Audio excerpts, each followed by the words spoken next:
Hello dear students, आज हम mathematics का चैप्टर पढ़ेंगे। पॉलिनोमियल के बारे में रियल नंबर हम लोग पढ़ चुके हैं। अब चैप्टर 2 पॉलिनोमियल के बारे में हम पढ़ेंगे। पॉलिनोमियल है क्या? सबसे पहले कभी कभी डेफिनेशन भी आता है तो कहता है कि an expression of the form px बराबर a not x not a1 x1 a2 x2 a3 x3 and so on. कहां तक जाएगा? an xn तक, where n is not equals to 0 is called a polynomial in x of degree n। अगर degree n का polynomial हमको चाहिए तो ये कुछ ना कुछ होना चाहिए, जीरो नहीं होना चाहिए, क्योंकि जीरो अगर ये हो गया तो ये पूरा टर्म ही खत्म हो जाएगा, तो n तो रहेगा ही नहीं। तो n डिग्री रहने के लिए आप 9th क्लास में भी पढ़े हैं कि डिग्री क्या होता है, तो जो उसका मैक्सिमम पावर होता है वही उसका डिग्री होता है। अभी फिर हम आपको बता देंगे। उसके अलावा क्या है कि जो ये कॉफिशिएंट है, इसमें दो चीज है। ये x वाला पार्ट जो भी है वो क्या है? वेरिएबल पार्ट है, और a not a1 a2 an ये सब क्या है? ये कांस्टेंट पार्ट है। तो कांस्टेंट वाला पार्ट के बारे में कह रहा है कि वो क्या होना चाहिए? तो रियल नंबर होना चाहिए।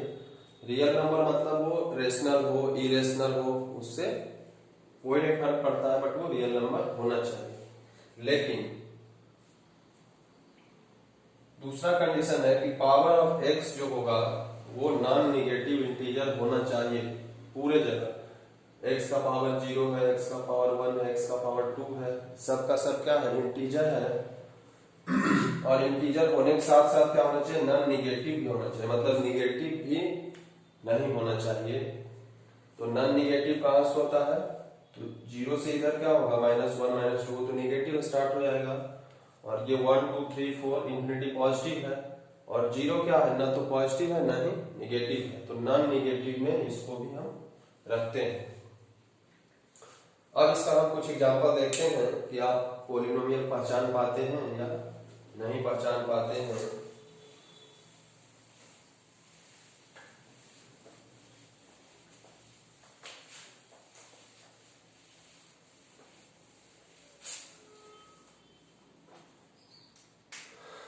तो जैसे x square plus 5x plus 6 x to the power 100 minus 1, ये सब पॉलिनोमियल है या नहीं? तो पॉलिनोमियल है। क्यों है? क्योंकि इसका कांस्टेंट है कुछ नहीं, मतलब 1 है, और इसका पावर क्या है? हम वेरिएबल का या कांस्टेंट है उसको हम कुछ देखते नहीं, उससे हमको कुछ खास मतलब नहीं है। सीधा सीधा हम किसको देखेंगे? पावर ऑफ वेरिएबल को देखेंगे। वो केवल पॉजिटिव होना चाहिए, मतलब नॉन निगेटिव होना चाहिए, और इंटीजर भी होना चाहिए। तो x का पावर क्या है? यहाँ पे 2 है, 2 इंटीजर है, पॉजिटिव इंटीजर है। x का पावर यहाँ पे क्या है? 1 है, ये भी क्या है? पॉजिटिव इंटीजर है। यहाँ पे 6 है, 6 का हम ऐसे लिख सकते हैं 6x टू द पावर 0, क्योंकि किसी का भी पावर 0 बराबर 1, तो 6 into 1 6 ही रह जाएगा। चूंकि इसमें x वेरिएबल है तो इसको x के फॉर्म में ही लिखे। तो यहाँ x का पावर क्या है? 0। तो x का पावर यहाँ पे हम क्या लिए हैं? 0 हो सकता है, 1 हो सकता है, 2 3 4 एंड सो ऑन हो सकता है। उसी तरह से इसको देखें, यानी कि ये पॉलिनोमियल है। अब इसको देखते हैं। यहाँ पे x का पावर क्या है? 100 है, ओब्वियसली ये इंटीजर है, पॉजिटिव इंटीजर है। अब यहाँ पे 1 है, कुछ नहीं है, मतलब इसको हम x टू द पावर 0 लिख सकते हैं। अब x टू द पावर 0 मतलब है x का पावर 0 हुआ, तो 0 टू पावर हो सकता है। तो ये भी क्या है? पॉलिनोमियल है। अब हम देखते हैं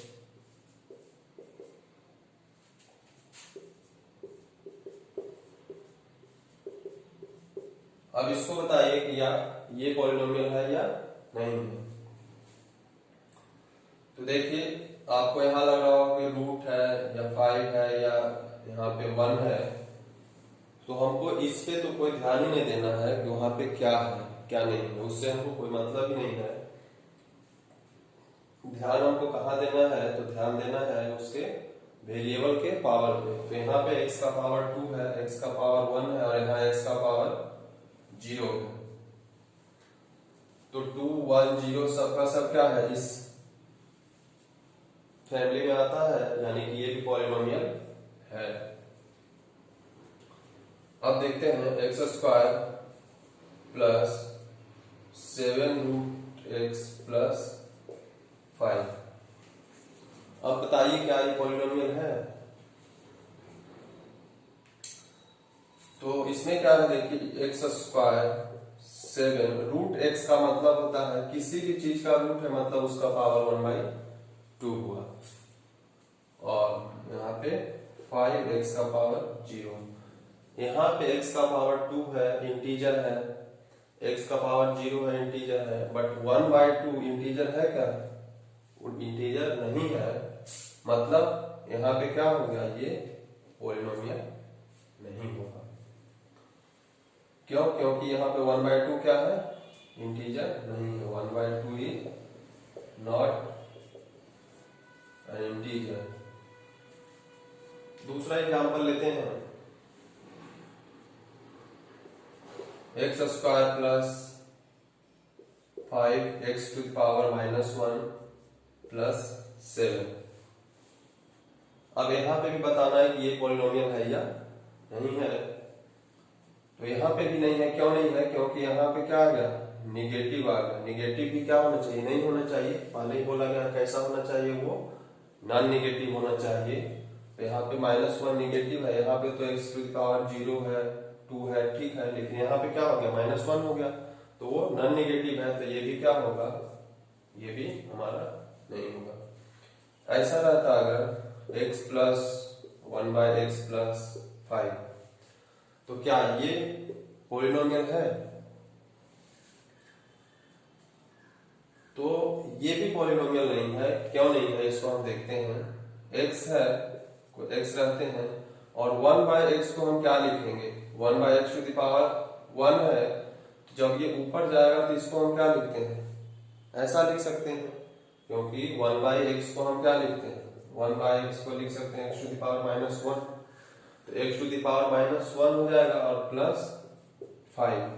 तो ये इसका पावर पॉजिटिव है, इसका पावर पॉजिटिव है, बट इसका क्या है, ये तो निगेटिव हो गया। तो निगेटिव हो गया तो क्या हुआ, ये पॉलिनोमियल होगा, नहीं होगा। तो ये सब हमको केवल वेरिएबल के पावर को ध्यान में रखना है, बाकी कांस्टेंट क्या है उससे हमको मतलब नहीं है। वेरिएबल के केवल पावर को हम ध्यान में रखेंगे तो वहां से हमको पता चलेगा कि वो पॉलिनोमियल है या नहीं है। और जब पॉलिनोमियल हो जाएगा उसके बाद हम इसका क्लासिफिकेशन करेंगे। क्लासिफिकेशन दो तरह से इसका होता है, क्लासिफिकेशन इसका दो तरह से होगा।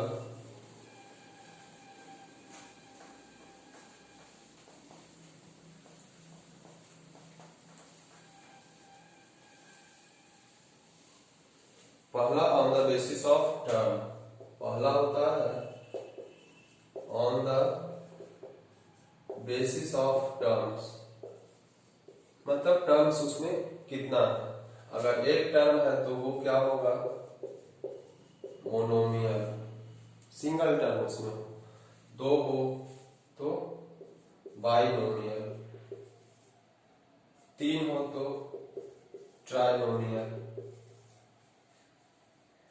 और इससे फिर ज्यादा हो जाता है तो उसको हम पोलिनोमियल बोल देते हैं, पोलिनोमियल बोल देते हैं। पोलिनोमियल में तो सब आ जाता है, बट पोली का मतलब मेनी होता है, बहुत सारे टर्म है तो उसको हम सीधा सीधा पोलिनोमियल बोल देते हैं। तो मोनोमियल का मतलब वन टर्म होगा, मोनो का मतलब सिंगल होता है, तो मोनो का मतलब सिंगल टर्म, मतलब टर्म इसमें कितना हो गया,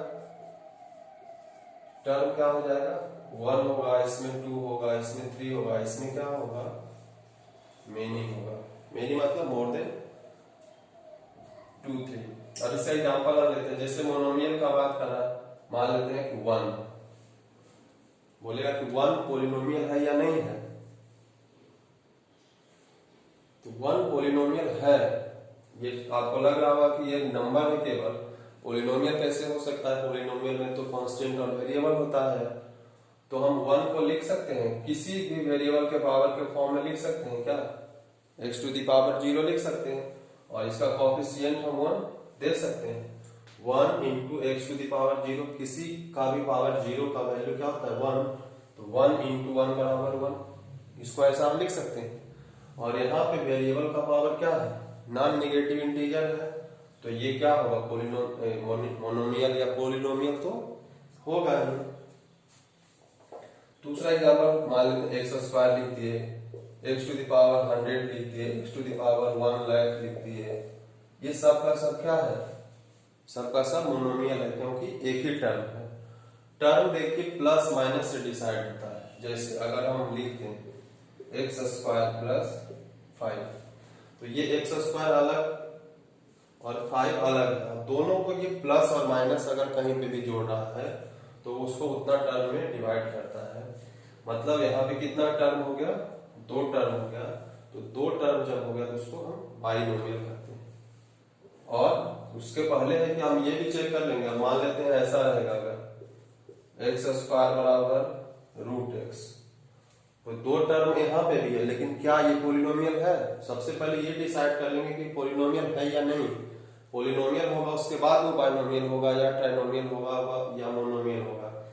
तो यहाँ पे x का पावर 2 है, यहाँ पे कुछ नहीं है, कांस्टेंट है, तो कांस्टेंट भी पॉलिनोमियल होता है, क्योंकि यहाँ पे x का पावर 0 होगा, तो ये तो पॉलिनोमियल है। और पॉलिनोमियल होने के साथ साथ इसमें 2 टर्म है, तो बाइनोमियल भी हो गया।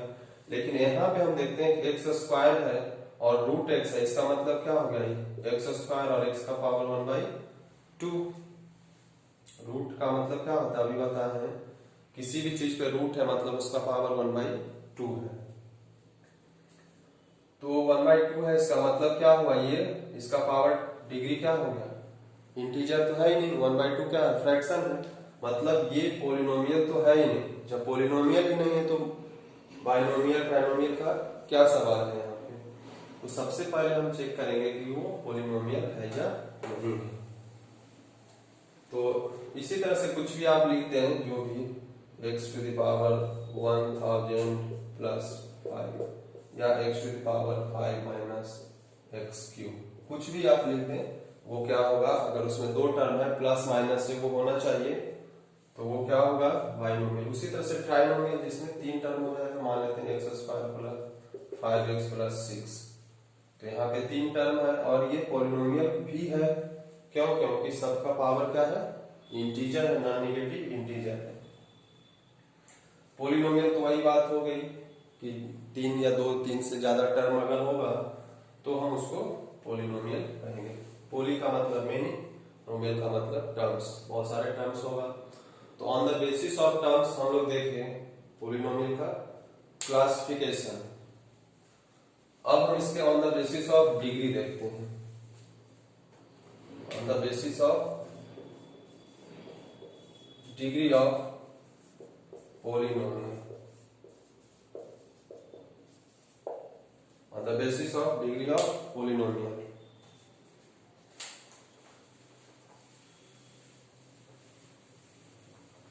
तो सबसे पहले है कि डिग्री ऑफ पॉलिनोमियल क्या, किसको कहते हैं। तो डिग्री ऑफ पॉलिनोमियल होता है, डिग्री ऑफ पॉलिनोमियल होता है highest power of variable in any polynomial.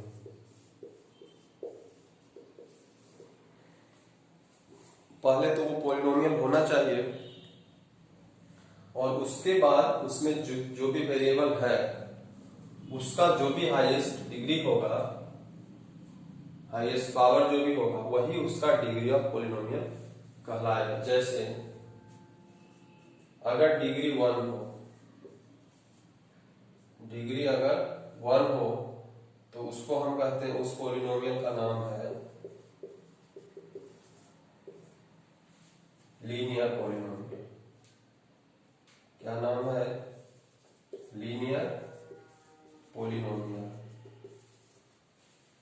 Degree 1 हो तो लीनियर। अब इसका एग्जांपल हम देखते हैं, जैसे x प्लस 5। तो यहां पे हम देखते हैं x प्लस 5 है, x का पावर क्या है? 1, 5 मतलब x का पावर 0। अगर इसको हम लिख भी सकते हैं x टू द पावर 0, नहीं भी लिख सकते हो। तो हम देख रहे हैं कि यहाँ पे वेरिएबल का पावर 1 है, यहाँ पे वेरिएबल का पावर 0 है। तो ऑब्वियसली 0 और 1 में बड़ा कौन है? तो 1 बड़ा है, यानी कि इसका सबसे बड़ा पावर कौन है? 1 है। तो जो मैक्सिमम पावर होगा वही उसका डिग्री कहलाता है। तो इसका डिग्री कितना हो गया? तो 1 हो गया। उसी तरह से अगर डिग्री 2 हो तो उसको हम कहते हैं क्वाड्रेटिक पॉलिनोमियल। यहाँ पे डिग्री 2। अब यहाँ पे हम देखते हैं कि x square plus 5x plus 6। अब यहाँ पे हम देखते हैं कि यहाँ पे x का पावर 2 है, x का पावर 1 है और x का पावर 0 है। तो यहाँ पे हम देखते हैं 0, 1, 2 में मैक्सिमम कौन है? तो मैक्सिमम 2 है, सबसे ज्यादा 2 ही है। तो अभी तो हम लिखें कि हाईएस्ट पावर जो उस पूरे पॉलिनोमियल का, जो उसमें जो वेरिएबल का सबसे हाईएस्ट पावर होगा वही उसका डिग्री कहलाएगा। और डिग्री अगर 2 हो गया तो ये पूरा पॉलिनोमियल क्या हो जाएगा? क्वाड्रेटिक हो जाएगा। पूरा का पूरा पॉलिनोमियल क्या हो जाएगा? क्वाड्रेटिक हो जाएगा। अगर तीसरा 3 डिग्री हो तो उसको हम क्या कहते हैं? क्यूबिक पॉलिनोमियल कहते हैं। इसका भी example x³ plus x square plus 5x plus 1 इस तरह से हो सकता है।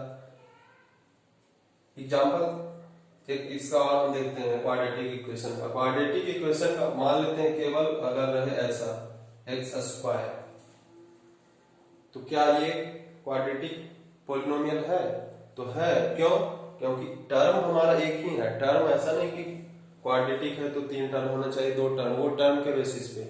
क्वाड्रेटिक का मतलब हम डिग्री देखते हैं, तो डिग्री तो इसका 2 है।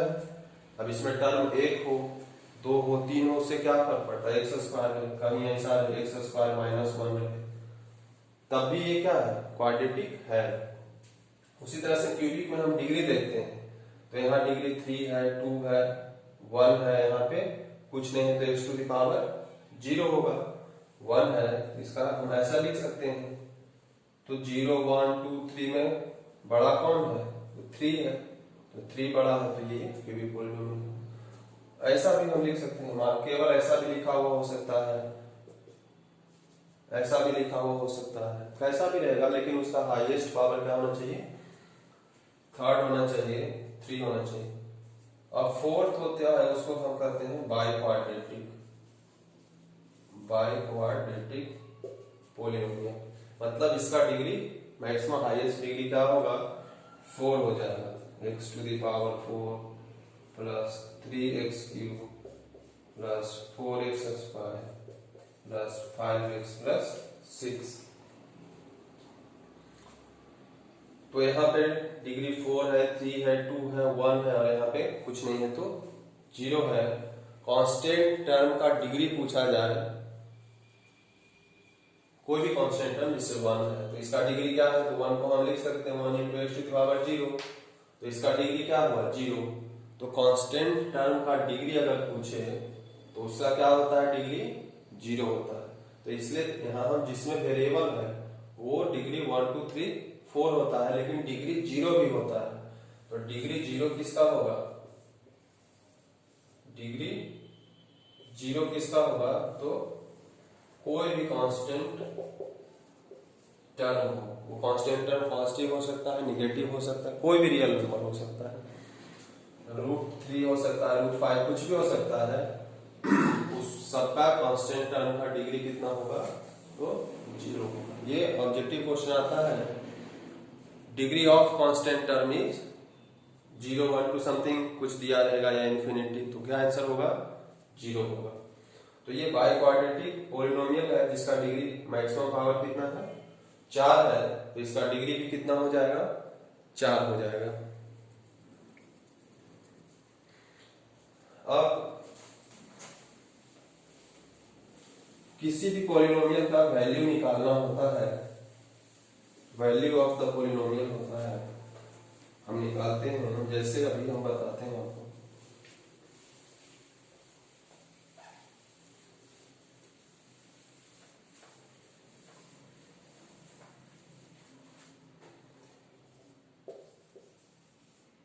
Value of the polynomial at certain point। जैसे मान लेते हैं कि कोई पॉलिनोमियल x में दिया हुआ है x square plus 3 square plus 2 ऐसा दिया हुआ है। अब पूछेगा question find the value of px at x बराबर 2 x बराबर 3। मतलब कि px बराबर अगर ऐसा दिया हुआ है तो आपको क्या करना है, पूछ रहा है वैल्यू की px का एट x बराबर 2, मतलब यहाँ पे जहां पे x है वहां पे क्या करना होगा आपको 2 पुट करना होगा। px का ये दिया हुआ है वैल्यू, हमको px के जगह पे क्या रखना है 2 रखना है, पहला कंडीशन ये था। तो इधर जहां जहां पे भी x है वहां पे हम क्या करेंगे 2 रख देंगे। जैसे 2 यहाँ रखेंगे तो 2 का क्या है यहाँ स्क्वायर प्लस 3 इंटू यहाँ पे क्या है मल्टीप्लाई में है तो मल्टीप्लाई हो गया प्लस 2। अब हम इसको सिंप्लीफाई कर लेंगे तो क्या होगा 2 का स्क्वायर क्या होगा 4, 3 इंटू 2 6 और प्लस 2 तो कितना हो जाएगा 12। यानी कि value of px at x बराबर 2 कितना हो गया तो हमारा 12 हो गया। उसी तरह से अगर p3 निकालना है तो फिर जहां जहां x है वहां क्या करेंगे हम 3 पुट कर देंगे, तो 3 स्क्वायर प्लस 3 और x का भी वैल्यू 3 लेना है यानी कि इंटू में है 3 इंटू एक्स है प्लस 2, तो क्या होगा 3 का स्क्वायर 9, फिर यहाँ पे 3 इंटू 3 9 और 2 तो कितना हो जाएगा 20। तो ये value of polynomial at certain point आपको दिया हुआ है, पॉलिनोमियल दिया हुआ रहेगा, उसका वैल्यू निकालना होगा किसी किसी पॉइंट पे। तो क्या करना है बस जहां जहां पे वो वेरिएबल है वहां वहां पे वही वैल्यू आप पुट कर देंगे और जो भी कैलकुलेशन है वो कैलकुलेशन आप करोगे तो आपको क्या मिलेगा वही चीज मिल जाएगा। नेक्स्ट टर्म होता है zero of the polynomial.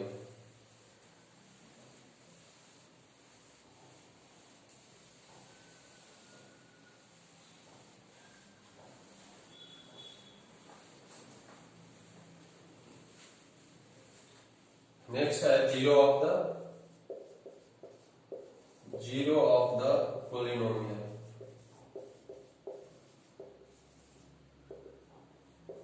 Zero of the polynomial क्या होता है कि कोई एक ऐसा वैल्यू कांस्टेंट वैल्यू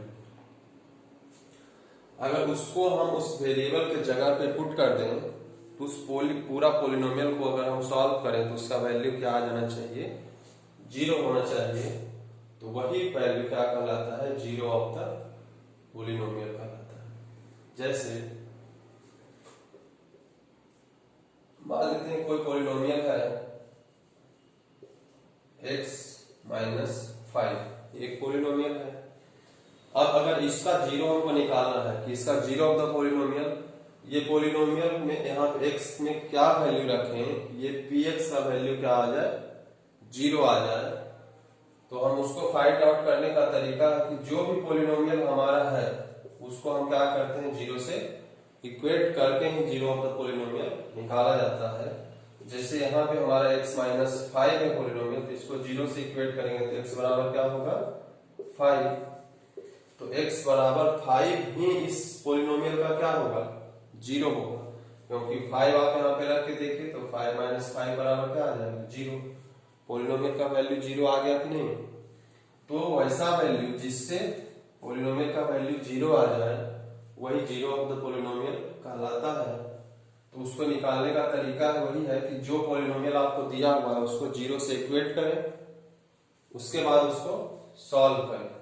तो ये तो लीनियर पॉलिनोमियल था, तो इसको हम ऐसा सॉल्व कर लिए। कोई एक दूसरा पॉलिनोमियल हम लेते हैं, जैसे p x बराबर x स्क्वायर माइनस 25। अब इसका जीरो ऑफ द पॉलिनोमियल हमको निकालना है कि कौन से वैल्यू के लिए, किस किस वैल्यू के लिए ये क्या होगा, ये पॉलिनोमियल का वैल्यू जीरो हो जाएगा।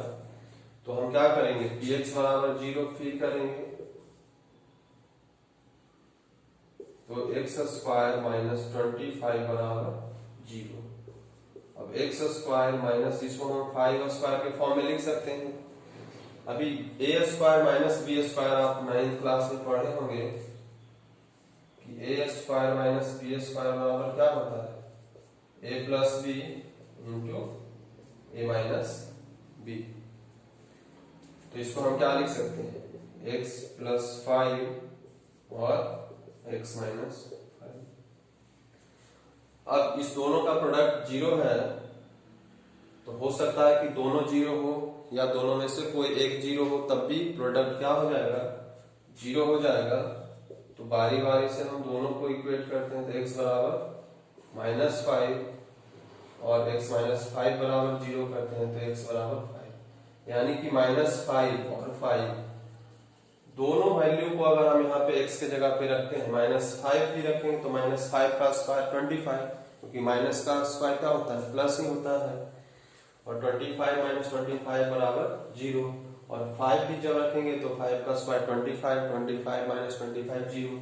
यानी इस दोनों वैल्यू के लिए इसका पॉलिनोमियल का वैल्यू क्या हो जाएगा जीरो हो जाएगा। तो ये दोनों वैल्यू इसका क्या कहलाएगा, zero of the polynomial px बराबर x स्क्वायर माइनस 25 का। तो इस तरह से हम जीरो ऑफ द पॉलिनोमियल निकालते हैं। और भी क्वेश्चन बहुत सारा है, जैसे उसको हम सॉल्व करके निकालेंगे। 9th में आप जितना भी फॉर्मूला पढ़े हैं, a प्लस बी का whole square, a minus b का होल स्क्वायर, वो सब फॉर्मूला आप एक बार रिवाइज कर लेंगे। a प्लस बी का whole cube, a cube plus b cube, इसका फैक्टर फॉर्मूला, ये सब, क्योंकि उस सब का ही काफी इसमें आवश्यकता होगा।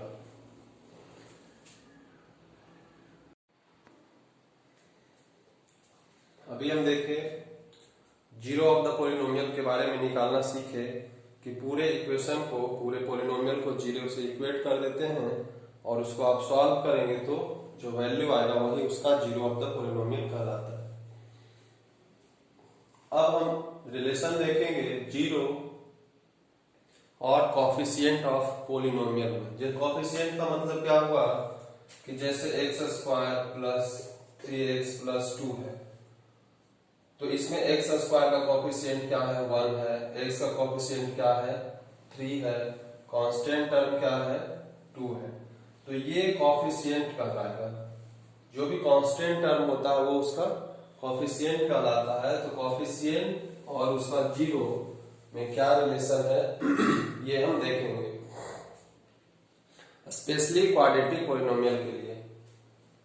तो क्वाड्रेटिक पॉलिनोमियल, जो जितना पॉलिनोमियल होता है, जिसका जितना डिग्री होता है, मैक्सिमम उतना ही उसका नंबर ऑफ जीरोस हो सकता है। कोई अगर लीनियर पॉलिनोमियल है तो उसका कितना हो सकता है, मैक्सिमम नंबर ऑफ जीरोस 1 होगा।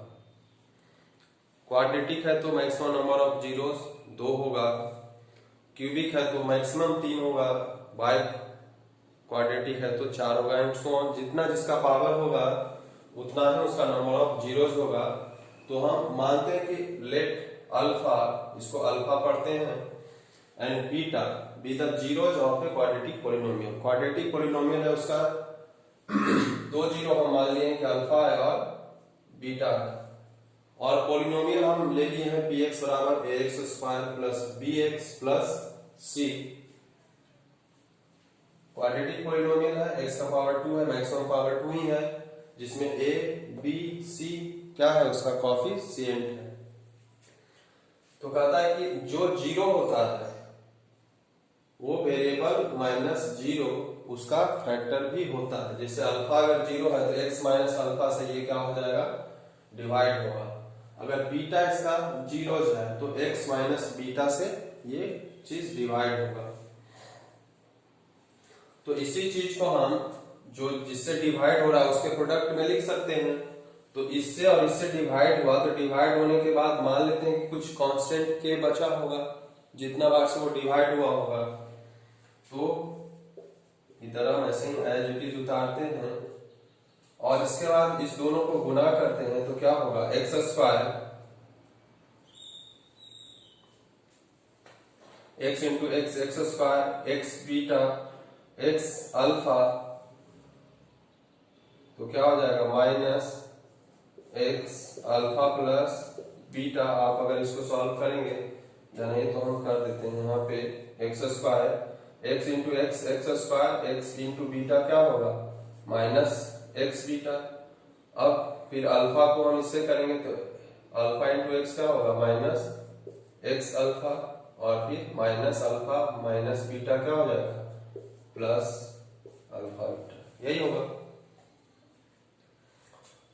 इसको अरेंज हम और करते हैं तो एक्स स्क्वायर, अब यहाँ पे एक्स दोनों में है तो हम कॉमन ले लेंगे माइनस एक्स, तो यहाँ से बीटा यहाँ से अल्फा, तो इसको हम ऐसा बीटा प्लस अल्फा लिखो, अल्फा प्लस बीटा बात एक ही है, और प्लस अल्फा बीटा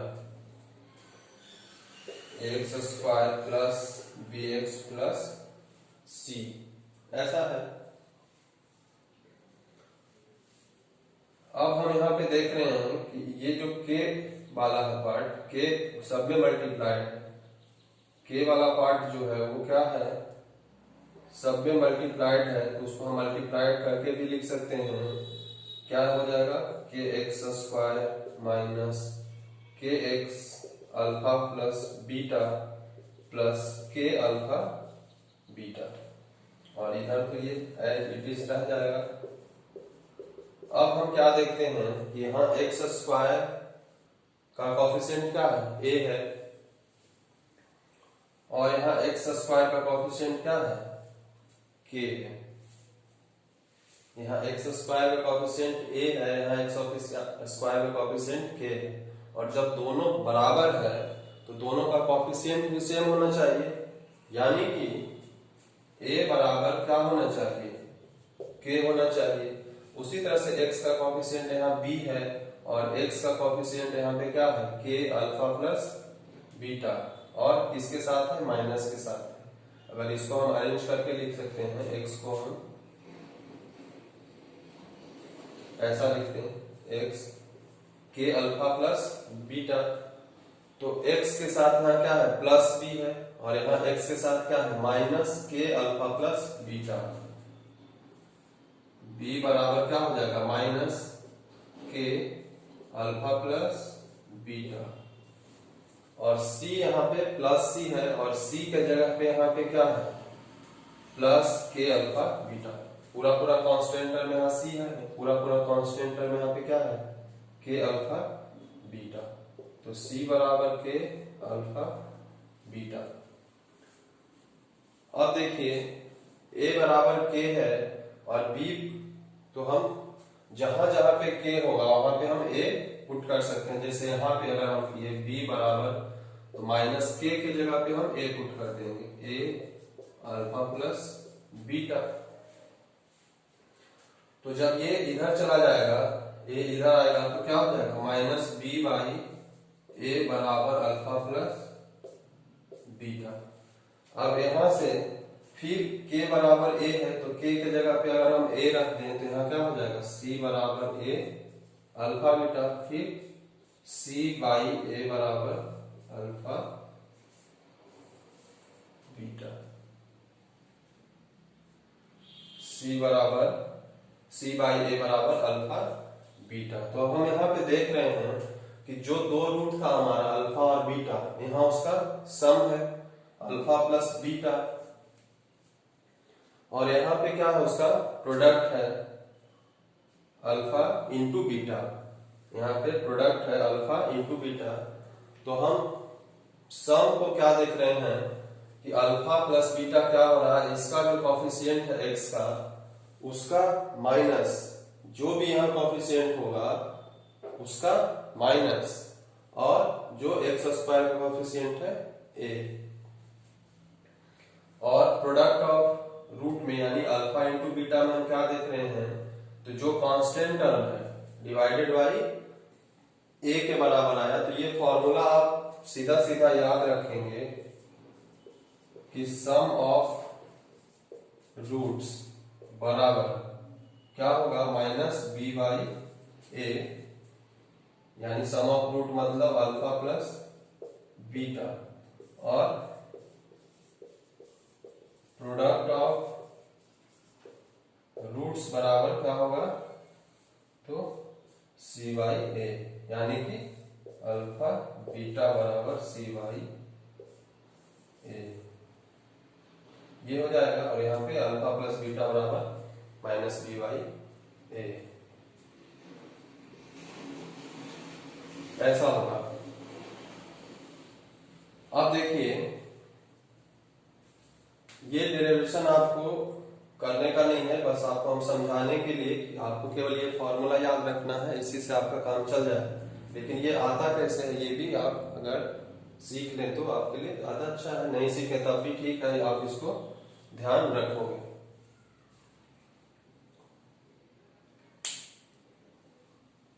आगे इसका हम कुछ क्वेश्चन बनाएंगे जिसमें कि हम ये रिलेशन निकालेंगे between zero and coefficient of polynomial का। जैसे एक क्वेश्चन लेते हैं हम,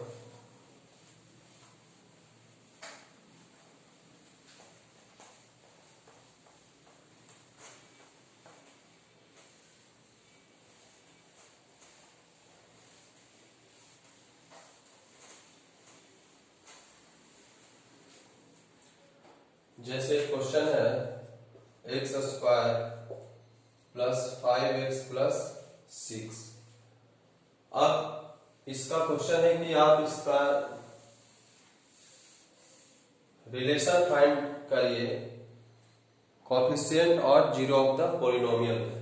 तो सबसे पहले तो इसमें हमको कोएफिशिएंट क्या होगा वो हम डिसाइड कर लेते हैं।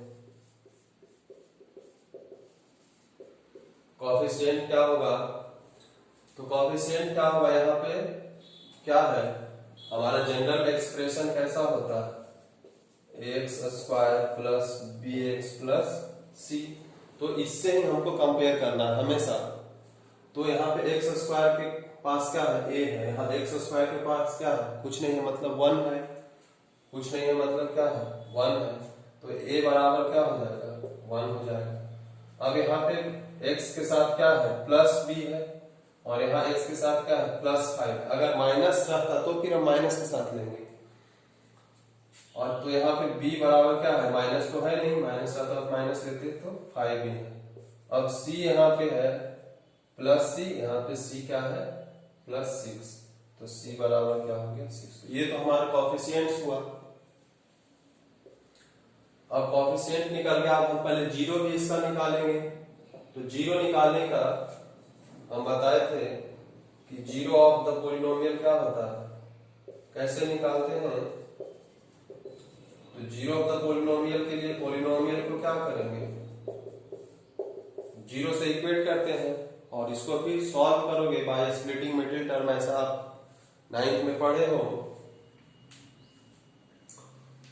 तो इसको जब हम स्प्लिट करेंगे तो ये 6 और इसका प्रोडक्ट जो होना चाहिए उसको हम इस तरह से दो भाग में तोड़ें कि उसका सम या सब्सट्रैक्शन करने पे इसके बराबर, यहाँ पे जो भी है प्लस 5 माइनस 5 जो भी होगा उसके बराबर आना चाहिए। तो हम देखिए अगर इसको ऐसा तोड़ते हैं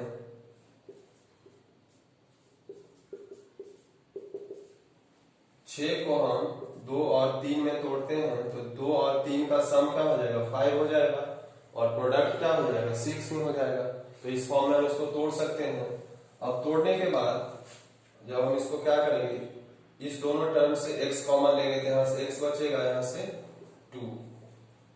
अब यहाँ से इस दोनों टर्म का ये काम हुआ। अब इधर दोनों में 3 है यहाँ पे भी 3 है इसमें भी 3 इंटू 2 है तो 3 कॉमन ले सकते हैं x plus 2।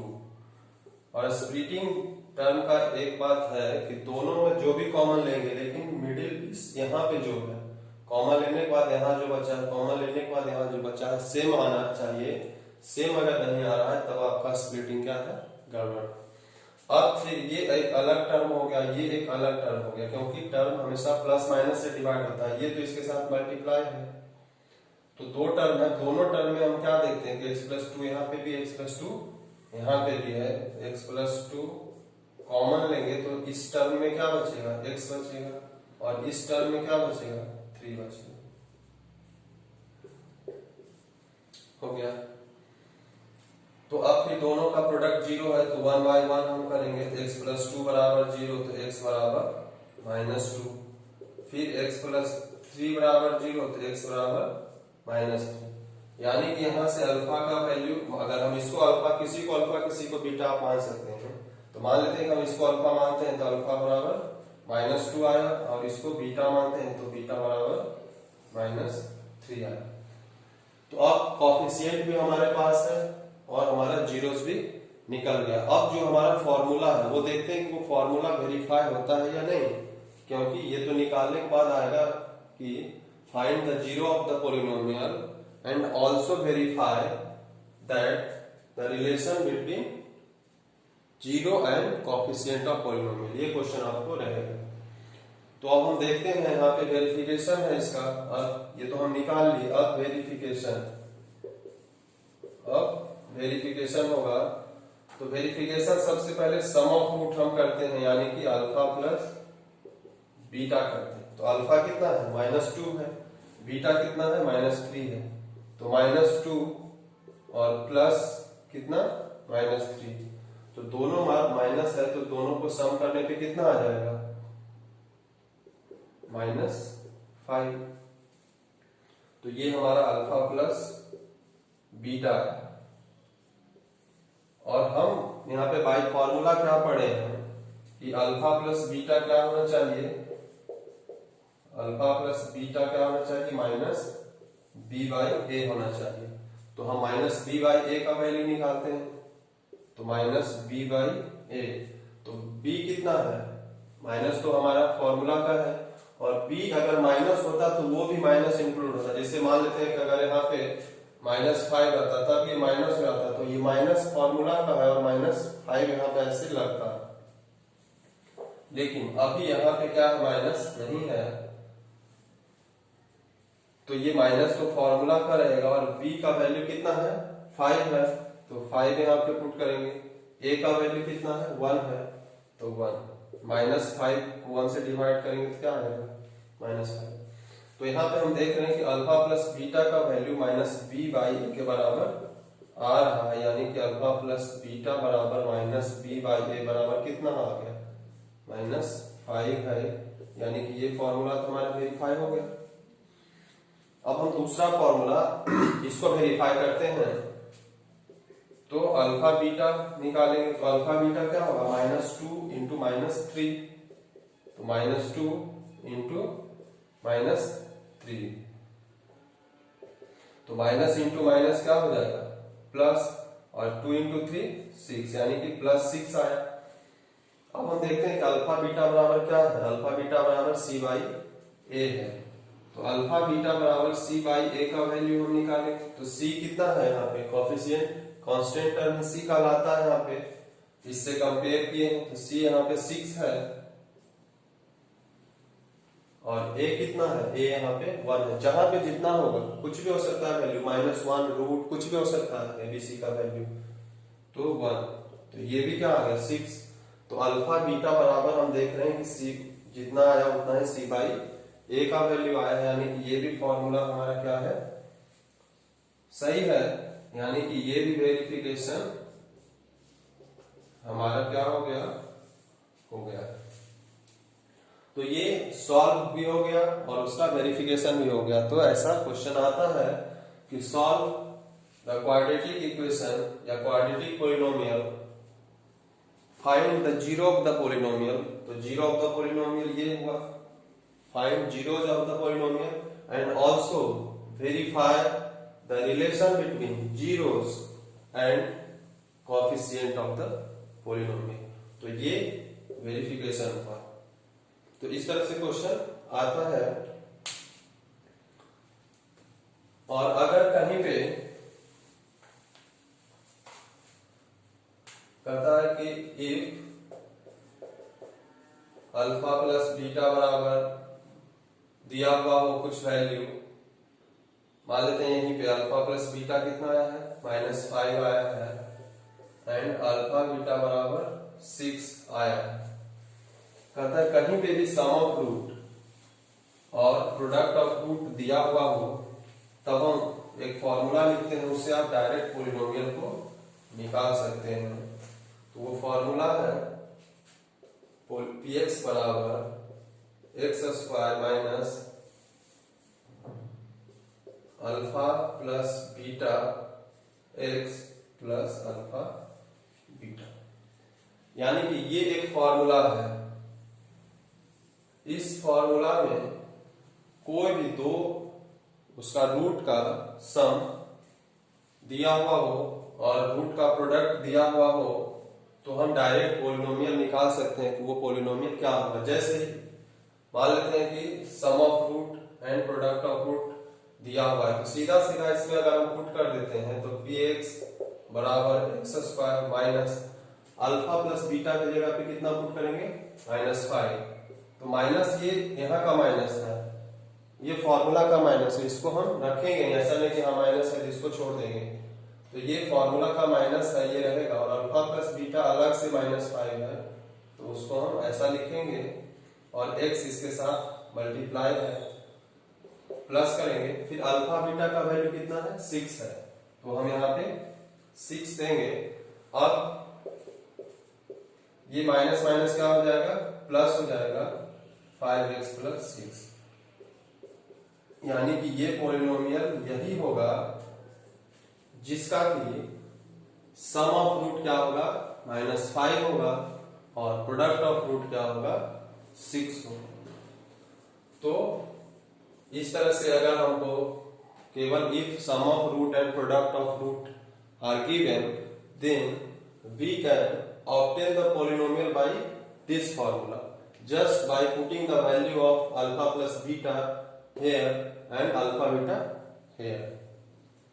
So remember this formula px बराबर x square minus alpha plus beta x plus alpha beta. ये आज हम लोग क्वाड्रेटिक पोलिनोमियल के बारे में देखें कि इसका हम रूट कैसे जीरोज कैसे निकालते हैं। स्प्लिटिंग मिडिल टर्म से आपको निकालना होगा जीरोज अगर निकाल लिए तो उसको हम फिर उसको कोएफिशिएंट के साथ जो फॉर्मूला है उसको हम वेरीफाई कैसे करते हैं। और अगर हमको जीरो निकालना ना हो, अगर उसका सम ऑफ जीरो ही दिया हुआ हो, प्रोडक्ट ऑफ जीरो दिया हुआ हो, तब हम वो वापस वो पोलिनोमियल कैसे निकालते हैं, ये भी हम इससे निकाल सकते हैं। तो इतना हम सीखे। नेक्स्ट लेक्चर में हम लोग क्यूबिक पोलिनोमियल के बारे में सीखेंगे, बाई क्वाड्रेटिक पोलिनोमियल का रूट निकालना सीखेंगे, कुछ ग्राफ के बारे में हम बात करेंगे। और आप तब तक इसको किसी भी बुक को आप फॉलो करिए, Ayush Agarwal, R D Sharma, NCERT. बेहतर हो कि एक बार आप एनसीईआरटी को सरसरी निगाहों से देख लें, ग्राफ वगैरह, क्योंकि उसमें अच्छे से डील किया हुआ रहता है। बाकी क्वेश्चन आप जहां से बनाना होगा वहां से आप बनाइए। Thank you.